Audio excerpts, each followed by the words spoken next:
Hello, everyone, and welcome to microbiology. Thank you so much for joining me. My name is Wes. I'll be your instructor for this semester, and this course is going to introduce you to some very interesting topics that I hope you all will enjoy. First, here's a little bit about myself. I'm there in the middle, the overly ecstatic student researcher studying the algal food pyramids in the Arctic of Alaska. I mostly did biofuel research at Arizona State University. My research involved these wee little bacteria called cyanobacteria that can photosynthesize and capture CO2 and use that CO2 to make a variety of different bioproducts, whether it's medicines, plastics, biofuels, things like that. And here you can see in this image a little experiment involving these wee little beasties. They're grown under LED lights in the background, and they're being fed with CO2 from the top tubes there in order to generate biofuels. They can be scaled up quite a bit. So you can see here they're grown in larger culture flasks. And to the right side, you can see it being grown in a large biofuel reactor with that column right in the middle here, which collects the biofuels as it pumps through the system. I've always been passionate about science education, cats, and now as a father, I'll be welcoming another child into this world this semester, sometime end of February, first part of March as well. Besides cats, I have a variety of other animals as well as can be showcased in this image here. But anyway, back to the course. You will learn a lot in this course, but it will come with a lot of effort on your part. The course is all online and is 4 credit hours long, including the lab portion. So you will need to review your schedules and be sure that you can assign at least 4 hours on seat time or time where you are watching lectures or reading materials associated with the lab and lecture, and 8 hours per week on homework assignments. This image shows a breakdown of what that time dedication will look like.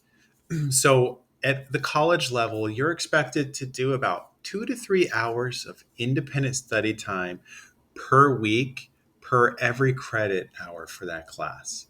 So, BIO205 has 4 credit hours. And so, you should expect to do independent study of 2 or 3 hours per credit hour, or 8 to 12 hours per week dedicated to this course. That's what we call independent study time. That doesn't include time where you would necessarily be, if this was a face to face class, in person. So, sitting down in your seat, watching the lecture, or being in the lab, which would be another 5 hours per week. So, in total, you should expect to be consistently spending 13 to 17 hours per week to be successful in this course. I highly recommend that out of the gate, you develop a time structure that works for you. Here's a basic example of a sort of schedule that you could write out. So we have online lectures that you can watch. Usually they're about maybe an hour long. Maybe you do some pausing, rewinding, replaying, that sort of a thing. So maybe you set aside maybe an hour and a half to watch the first lecture on Monday. And I recommend just a dry run through, just to watch and see what the basic outlay of everything is before you start taking notes, or else you might notice that you take too many notes. And then the next day, come back, watch that lecture video again. And while you're doing so, take good notes as well at the parts that you feel like you need some help studying more. And then on Wednesday, you're going to, now that you're equipped with some basic knowledge of that week's content, begin working on those assignments, start studying your notes, which I highly recommend using flashcards for this course. And contact me if you have any questions about the content or the assignments that you'll be working on that week. On Thursday, spend a couple hours studying your notes. On Friday, do some more studying, or maybe meet me during my office hours, which I hold for you to schedule. We'll talk about that more later on Monday or Friday. And then finally, Saturday, finish doing your studying and submit any lingering homework that you had not completed, and you have your day of rest the following day. If you like Sundays or Saturdays or whatever. So it's nice to have a little bit of a break. In this way, you break up that work week into bite-sized pieces, and you'll notice that you're not cramming anything at the end. And while this seems like a very full schedule, we'll note that we're not really doing anything abnormal in the total time. But if you spread it out this way and you have repetitive learning bouts, you'll actually spend less time studying for the same amount of information that you learn and retain. Many of you are going to be going into nursing. So I would just like to take a moment to pause and reflect upon different standards that may be required for you. So I just went ahead and pulled from the three biggest universities in the state of Arizona some requirements for applicants into their different programs. So for a bachelor's of science in nursing, a minimum grade point average to even be able to apply is a 3.0 in your prerequisite courses. Now, that does not actually mean you get admission. That just means that you're allowed to play on the field. For the University of Arizona, again, the prerequisites are 3.0. However, the average person who gets admitted into their nursing program has an average GPA of 3.9 and an overall HESI score of about 93%. And about, I think it's, I may be wrong, but I think it's about 10% of the HESI is based on microbiology. So I just want to emphasize to you the importance of being successful in this class, not only to ensure that you have a high GPA, but to ensure that you do very well on your HESI for your entrance exam. And if you're not going into nursing, if you want to be a PA or maybe a different science program, whatever it might be, you may have even an even higher standard of entrance exam scores and GPAs required for what you are interested in than a bachelor's of science in nursing. So please keep that in mind. ASU tells a very similar story. They're looking for a GPA of 3.8 in your competency courses. So again, very high standards here. Okay, so let's get back to the course here. And this is just a reminder that there are different responsibilities that lay on either me as the instructor or you as a student. And one of the requirements of you is that you're checking your Scottsdale email regularly, as well as your Canvas inbox system. I will be providing things like it could be lab data, reminders, tentative changes to assignments that may occur throughout the semester, or instructions on how to work your way through a particular assignment. So make sure you're checking those regularly. I don't use email. I do use the Canvas system, and you should be contacting me through the Canvas system as well. However, sometimes those reminders go to your email, which is why I tell you to make sure you're checking your email regularly as well. And there might be special instances where I'm not hearing back from a student, so I might use the email system as a secondary measure. There's a few required materials for the course. The first one is the textbook. Now, the textbook, you may have noticed there's a recommended textbook to get your hands on. It just has to be there for registration.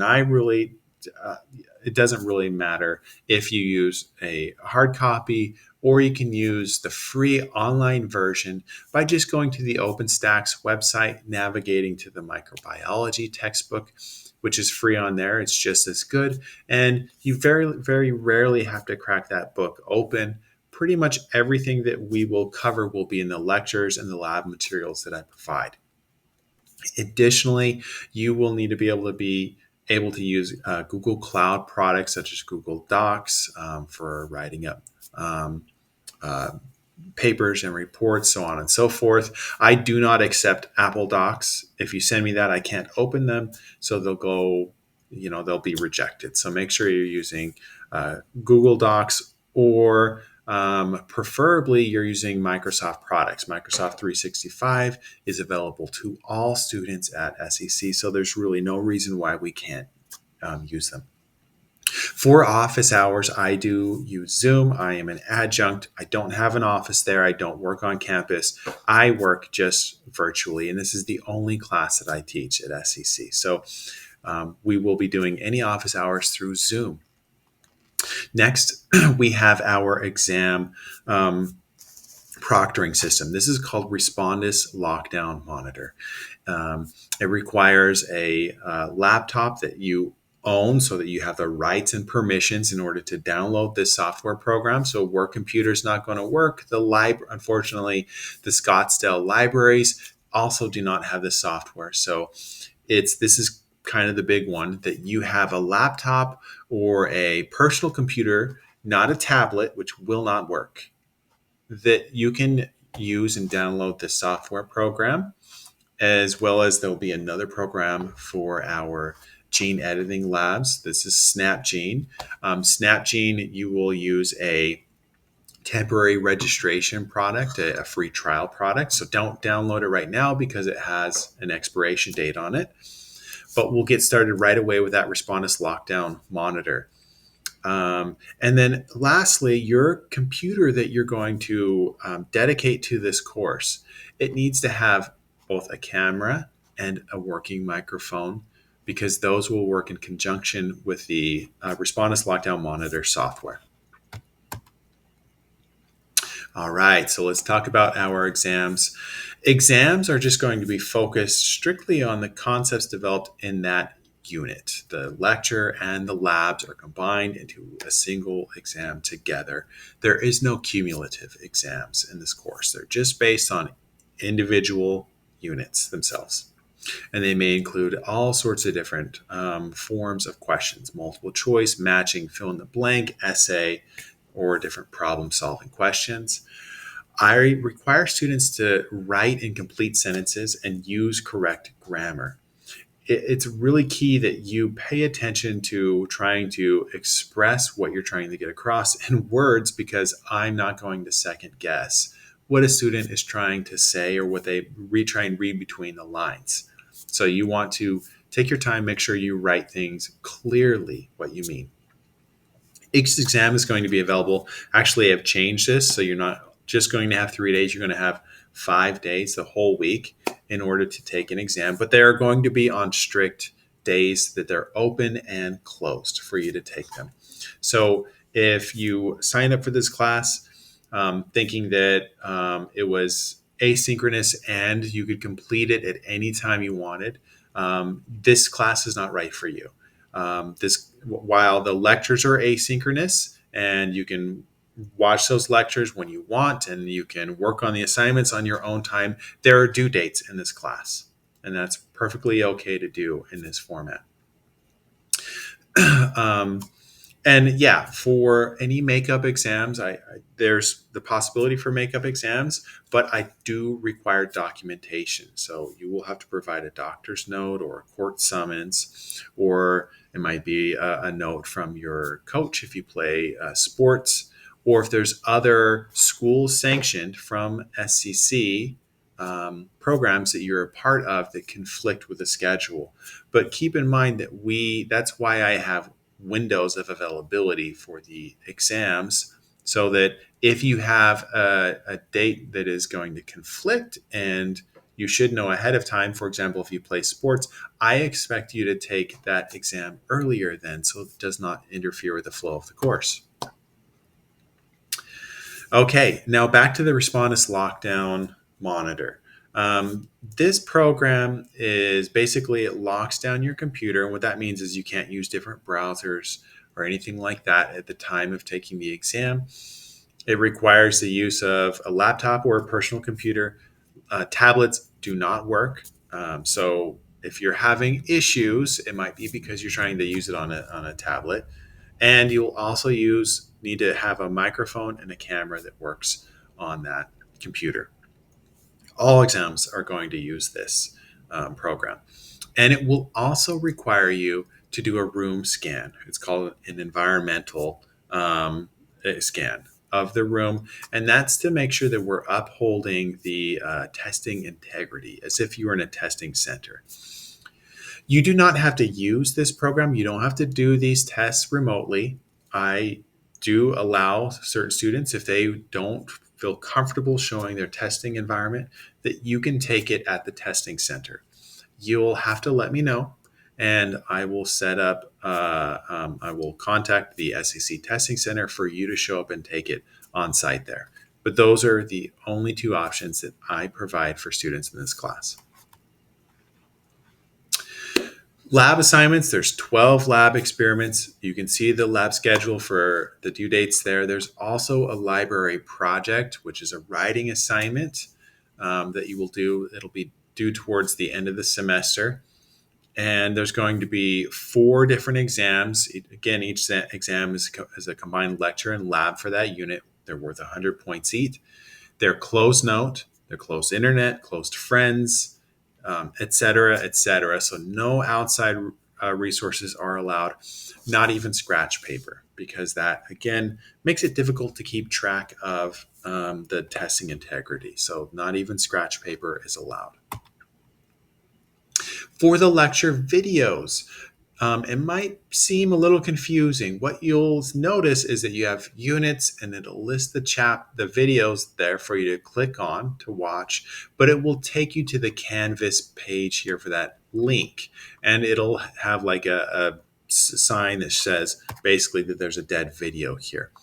When you want to watch the video, what you just need to do is just click on the link again up at the top here. So chapter 1, an invisible world video, and that will take you straight to the lecture video for you to watch. I want to just note that some students just go to YouTube and they look me up and they try and find that lecture video through that route.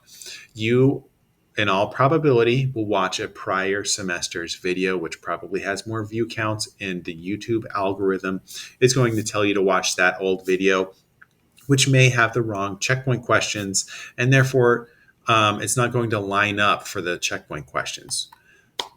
What do I mean by checkpoint questions? Well, each recorded lecture will have a set of checkpoint questions embedded within it. And so what you'll need to do is watch the lecture video to get those questions and see the list of possible answers if it's a multiple choice question, and write those down for you to submit later onto Canvas. For the checkpoint questions, this is my way of just having like participation points for you being there that day. So there are no makeups for these. Even if you have an official documented excuse, these are my participation points. They're only worth 5 points a piece, so if there's something going on and you miss one, no biggie. It's probably not going to affect your grade, but cumulatively, they're going to add up and be substantial. So what you need to do is write or type out each question as you see it in the lecture, and so that you can submit your answers later on. And I'll go over that in a little bit with you. And then you'll find the corresponding checkpoint question assignment in Canvas under that same unit. It's usually right below the chapter. And you'll notice when you go there that the questions are not going to be rewritten out for you. You had to go do an Easter egg hunt and find them in the lecture video. So that's just a place for you to submit your answers. It'll look like this. So at the top, there's just the instructions there. But you notice for question 1, I don't give the question. You already figured out what that question is, and now you can submit which answer you think it is, A, B, C, or D. It's obviously a multiple choice question in this instance. For attendance, you're expected to stay current with your weekly lecture and lab content and complete all of the assignments on time. Again, you have a 5-day window now for completing those exams.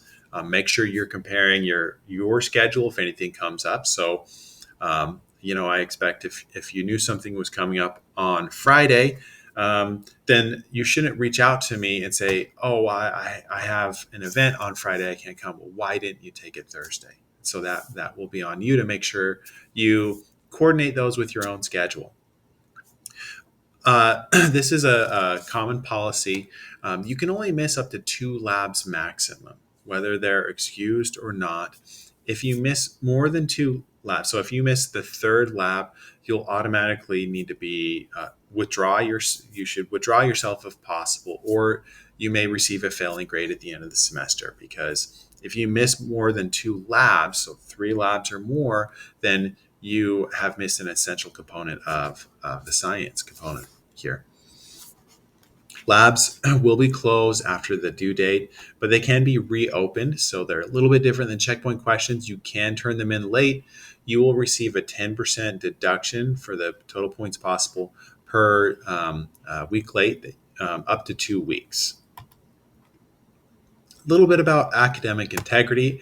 I take it very seriously, maybe more seriously than some of your past professors.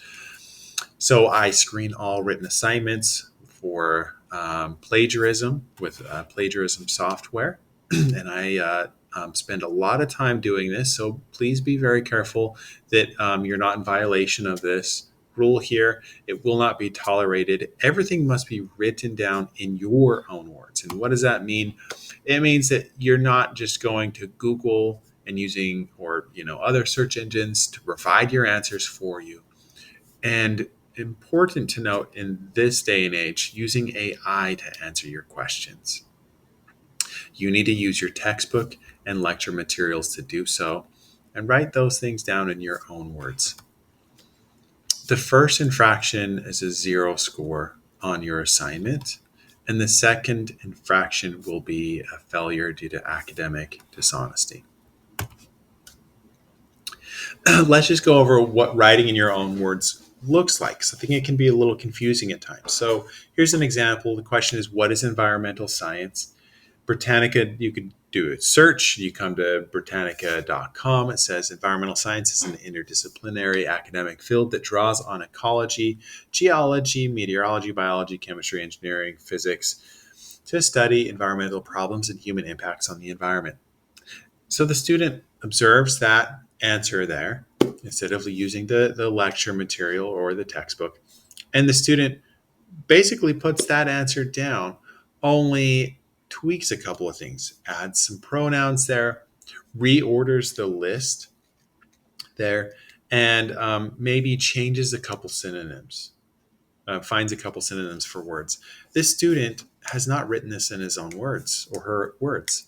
And in fact, we could never know if the student even knows what environmental science is. The student has just regurgitated someone else's work and changed a couple of words to try and mask the fact that that occurred. And if I see this, this is not considered writing it, and this would be a first infraction. So here's another student's answer. The student clearly thought about this and came up with their own definition based upon the information. And you can see that it's a lot different than the other definition, where I can tell that this student developed, in their own words, their own answer to the question. If you have any special accommodations, please let me know immediately. We have to go through the right channels for that to get you the correct accommodations, and they can't be retroactively fitted there for you. So make sure you take care of those right away and let me know. I have a few tips here that I'd like to go over with how to be successful in this class. This is a wonderful blueprint for all of you. One is to attend office hours on a weekly basis, or regularly reach out to me with questions that you might have to improve your learning. I also always recommend that you start off the next week's lecture by reviewing your last presentation's notes that you have, because these things build on top of each other and can help you better understand that next set of lectures. I also recommend becoming an active learner, asking questions. There's no dumb questions. And what we mean by that is, if you're learning a lesson, you've been successful and it was a smart thing for you to ask those questions. And then I also recommend testing yourself. So that second time you watch a lecture video, I recommend you pausing a lot, asking yourself questions, seeing if you're understanding the material, doing some mini self assessments there. And then again, consistency is key here. So daily studying habits, not weekly studying habits. Make sure you're trying to study as many days as possible and avoid distractions during that time period so you can really stay focused. So you want to go through those slides a few times there before you take notes, and then take notes on whatever's sticking so you're not overriding everything and creating a whole new textbook. I highly recommend getting yourself right out the gate some note cards to write things down. I don't recommend using virtual note cards because they don't capture everything in images, and there's something magical with helping you remember when you're actually typing or writing things out yourself. You're going to memorize those things a lot better. The note cards are really good because you need to incorporate a method of self-assessment in your studying habits. I have met with many students throughout the years who say, I thought I knew the material. When I looked at it, it made sense, but they didn't actually know any of the material because it wasn't sticking. And when you have note cards, you can write the questions, answers, terms on whichever side, whatever, and flip it to the other side and see what you should know about that particular item or concept. Here's a quick first week to-do list. Contact me through Canvas if you have any questions or you want to pick a time for office hours, Monday/Friday. All you need to do for office hours is just email or just send me a message through Canvas. Don't ask, can I meet on Monday? Just say, I want to meet Monday at 9 a.m. Is the slot available? And I'll just reply back, yes, it is, and send you a Zoom link so we can get you a lot more streamlined and on the books for our meeting there. The first assignment is an introduction discussion where you're going to introduce yourself and explain why you're taking the course. I need that done right away. That's what I'm going to use to submit my ad drops for the first week for class. So make sure you get that done. It's very important. Then complete your chapter 1 and chapter 2 lectures. Jot down those questions and write down your answers and submit those on Canvas as well. Actually, the checkpoints for this semester will be due each Monday of the week, and we're going to go through that schedule really quick here in a little bit. And we're going to do our Respondus Lockdown Monitor quiz this week as well. So you're going to open up that quiz. It will give you instructions for downloading the software and then take the quiz. So with the Respondus Monitor, if you've never used it before, when you go to take that quiz, you'll click to open it up and it will give you instructions on how to download the software. You'll download the software, and the purpose of running this quiz is to make sure all of my students have downloaded the software, all of them get it up and working on their dedicated computer for this course, and that they're able to properly do an environmental check. So that's again where you show your room. I need every student to take their time for that environmental check. What you'll do is you'll take that camera on your computer. You're going to show very slowly your entire desk area, your side to side of that, down on the floor and your lap, so that I can make sure you have no notes, no scratch paper, no electronic devices. And then you're going to move the camera back up to eye level and very slowly do a 360-degree turn to show everything in your field of vision behind the computer. If you have any secondary monitors, I expect them to be off and either turned around or covered with a piece of paper that is not see-through. And then you can set your computer down after you've completed that and go ahead and take the exam, keeping your eyes on the computer screen at all times. Here, let's just run through a quick review of what the semester is going to look like. You can find this schedule under the very first module at the top of your Canvas page. And as you can see, the first assignment that needs to be done right away, it's going to be due January 16th. If you do not complete this assignment, you will be dropped from the class. This is a short word where you will introduce yourself to the rest of the class and say why you're taking the class. Now, on the first column, you can see the weeks. On the second column, you can see the date that correlates to that week. Then we'll provide the lecture material. So if this class normally would meet 2 days a week in person, you can see that maybe the first day you would do these two parts, and the second day you would do this. The 20th is actually a holiday, so we only have one lecture to worry about this week and no lab. Anytime there is a lab, you'll be missing a lecture and a lab. Or sorry, anytime there's a holiday, you'll be missing the lecture, one of the lectures, and one of the labs for that week. And if it lands on a Monday, instead of having your assignments due on a Monday, they're going to be due on the Tuesday. So we can see you just have one lecture to worry about this week in your introduction section, as well as your respondents practice quiz, which will be due on the 21st.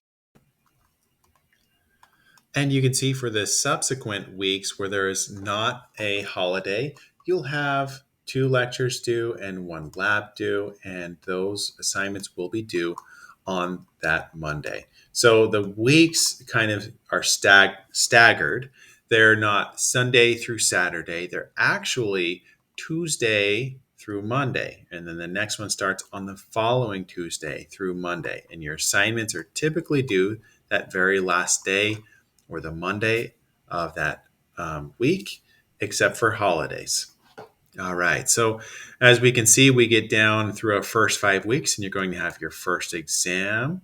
And that exam is going to tell you exactly what it covers for the unit, chapters 1, 3, 9, 13, and labs 1 through 3.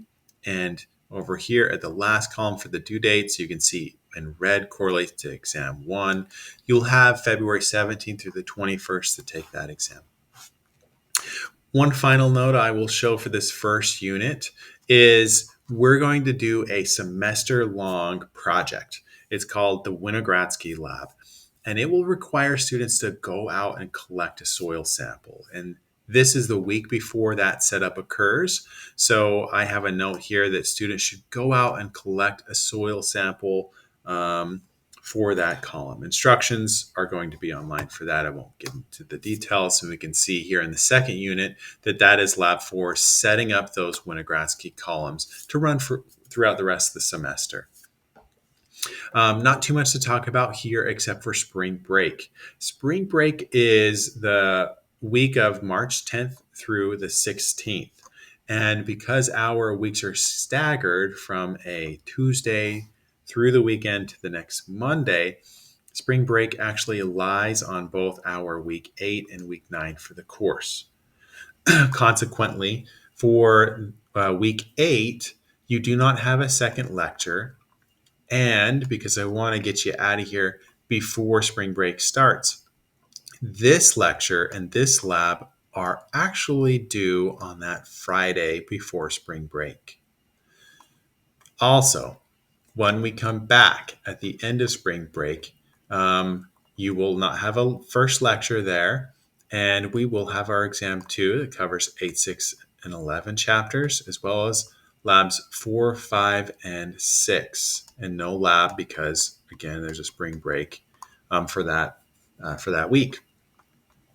So here's your exam 2. It opens up available 17th through the 21st. So keep that in mind. Spring break's a little bit different where you have your assignments due on the Friday before instead of on the usual Mondays.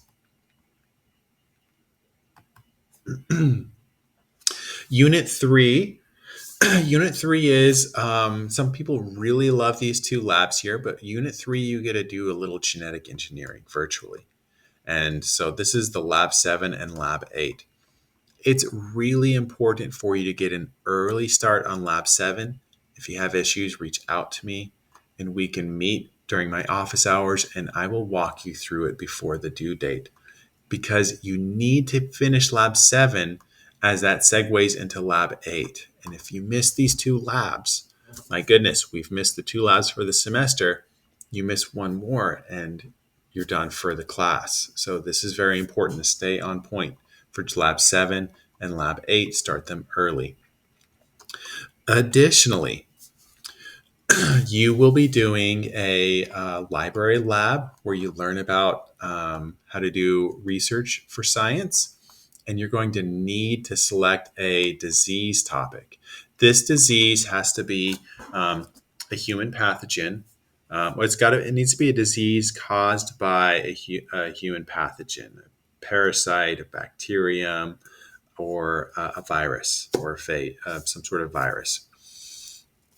And you need to get topic approval before Lab 9. So we have a topic approval deadline by March 31st. So you can start writing me right away about diseases that you want to do. I recommend just email me your top 3 picks, just in case one of them is already taken. I can give you whatever the highest one that you prefer is from that list. Also, that topic that you get approved for doing Lab 9, that disease is the disease you're going to write your writing assignment on. So you're going to do a little bit of research on that disease and submit a paper at the end of the semester. So very important to note those as well. Okay, and that brings us to the final unit.